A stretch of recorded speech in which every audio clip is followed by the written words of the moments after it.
सब लोग से राधे राधे। आप लोग कैसे हैं? आशा करते हैं आप लोग स्वस्थ होंगे, मस्त होंगे, अपने अच्छे काम में व्यस्त होंगे।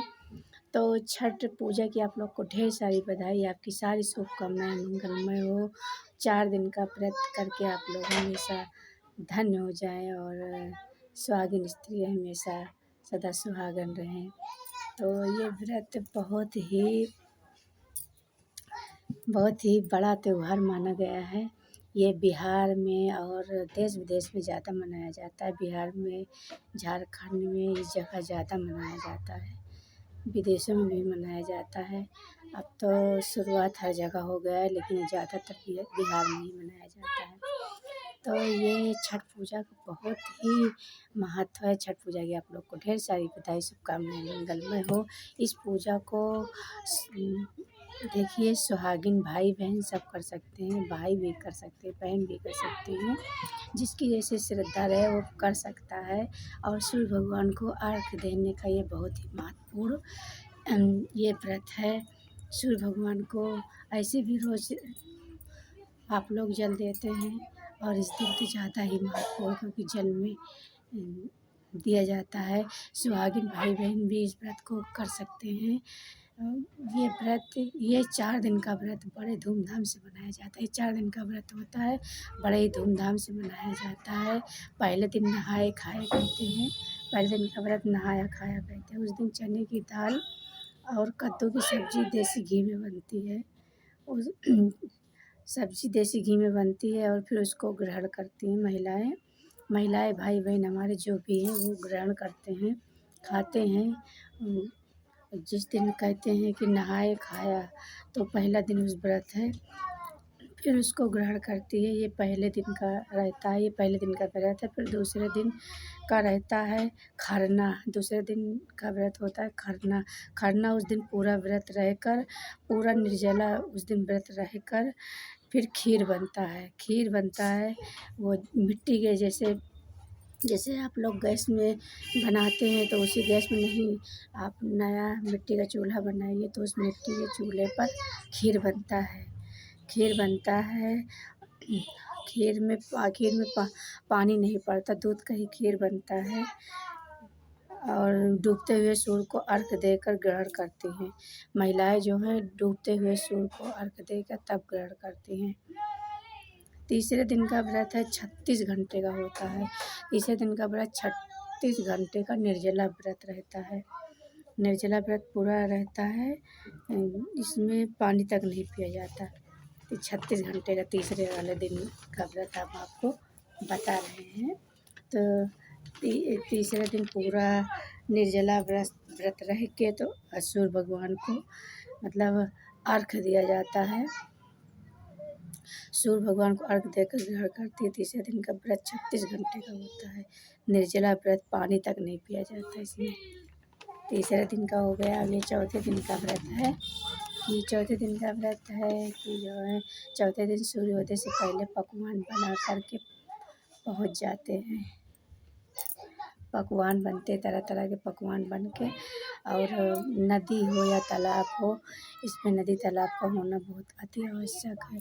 नदी और तालाब जिसके घर के पास गंगा जी हैं, तो यहाँ पर हर तरीके के तरह तरह के पकवान बनते हैं। तो सारा सूर्योदय से पहले पहुँच जाते हैं और उगते हुए सूर्य को अर्घ दिया जाता है, और उगते हुए सूर्य को अर्घ दे के प्रसाद ग्रहण करते हैं।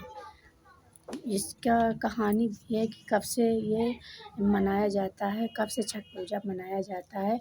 तो इसका कहानी भी है, तो हम कहानी सुनाने जा रहे हैं। आप लोग लास्ट तक सुनिएगा, तो आपको पता चलेगा ये कब से मनाया जा रहा है।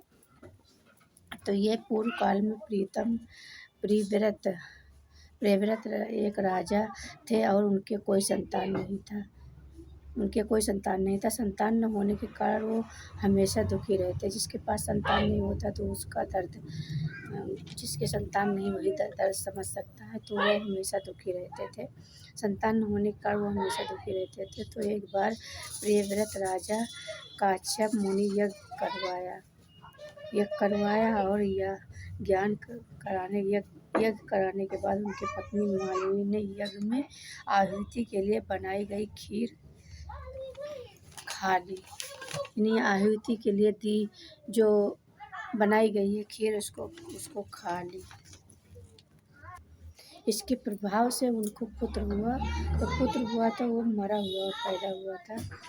पुत्र मरा हुआ पैदा हुआ था। जब तक उनका पुत्र मरा पैदा हुआ था तो प्रियव्रत राजा प्रियव्रत को बहुत दुख हुआ जब वो बेटे का लाश लेकर नदी के किनारे गए तो प्राण त्यागने को सोचने लगे। जिसका पुत्र मरा हो और उसको लेके जाए तो वो राजा प्राण त्यागने को सोच रहे थे कि हम अपना प्राण त्याग दे। तो उसी समय भगवान की मानस कन्या देव सेना प्रकट हुई। जिस समय राजा अपने प्राण त्यागने को कह रहे थे उसी समय भगवान की मानस कन्या देव सेना प्रकट हुई और कहा सृष्टि के मूल वृत्ति के छठे अंश से उत्पन्न हुई। इसके कारण सृष्टि कहलाई। मानस कन्या इसके कारण सृष्टि कहलाई। तो उसने कहा कि राजन तुम अपने प्राण त्यागने की बात मत करो, तुम मेरी पूजा करो। उन्होंने कहा कि मानस कन्या ने कहा कि आप पूजा करिए, आप छठ माता का पूजा करिए। ये 4 दिन का व्रत होता है, तो आप पूजा करिए और ये सब प्रचार करिए, सबसे बताइए कि ये व्रत करने से फल मिलता है। जिसके पुत्र नहीं है उसको पुत्र मिल जाता है। जिसके घर में जो समस्याएं, तो छठ माता हमेशा सारी समस्याएं पूर्ण करती हैं। तो उन्होंने बताया कि आप ये व्रत करिए और दूसरों को भी बताइए, दूसरों को भी संदेश दीजिए। तो ये व्रत करना बहुत फलदायी है। तो उनका देखो मरा हुआ पुत्र जिंदा हो गया ये व्रत करने से। तो छठ माता के व्रत करने से सारी मनोकामनाएं पूर्ण होती है। और अगर जो कोई 7 प्रकार के फूल से जल चढ़ाए, चावल चंदन युक्त से सूर्य भगवान को जल चढ़ाए, उस दिन सूर्योदय से पहले सब लोग जल में खड़े होकर और अर्घ देते हैं। सूर्य भगवान प्रसन्न होते हैं, हमारी छठ माता भी प्रसन्न होती हैं। तो जो कोई पहला मतलब जैसे व्रत उठाना चाहे तो आप लोग व्रत उठा सकते हैं, पहली बार भी उठा सकते हैं। जो कोई व्रत नहीं रह रहा तो व्रत उठा सकते हैं, व्रत कर सकते हैं। छठी माता बहुत ही ये मनोरथ पूर्ण करने वाला व्रत है कि सबसे मतलब कठिन व्रत यही है। लेकिन जो कुछ रहो तो वो कठिन नहीं होता, वो मतलब सहेला हो जाता है। तो ये 4 दिन का व्रत है और 4 दिन के व्रत में आप लोग अच्छे से पूजा पाठ करिए, अच्छे से साफ सफाई से करिए। बच्चों के ऊपर बिल्कुल ना निर्भर रहें कि लाओ बच्चों से बर्तन धुलवाएं, बच्चों से साफ सफाई ना, अपने हाथ से खुद ही सब काम करिए। क्योंकि बच्चों से और अपनों से बहुत अंतर रहता है। तो आप लोग खुद से साफ सफाई करें, खुद से पूजा पाठ करें और अच्छे विचारों को मन में लाएं, अच्छे संस्कार लाएं। सूर्य भगवान को आप लोग तो डेली जल चढ़ाते हैं। उस दिन भी आप लोग निर्जला उपवास करके और सारे देखे हर तरीके के पकवान बनते हैं। तो आप लोग छठी माता का व्रत करिए और छठी माता से वरदान मांगिए। जो कुछ आपकी कमी हो छठी माता आपकी सारी मनोकामना पूर्ण करे। फिर मिलते हैं किसी अच्छी वीडियो के साथ, तब तक के लिए राधे राधे।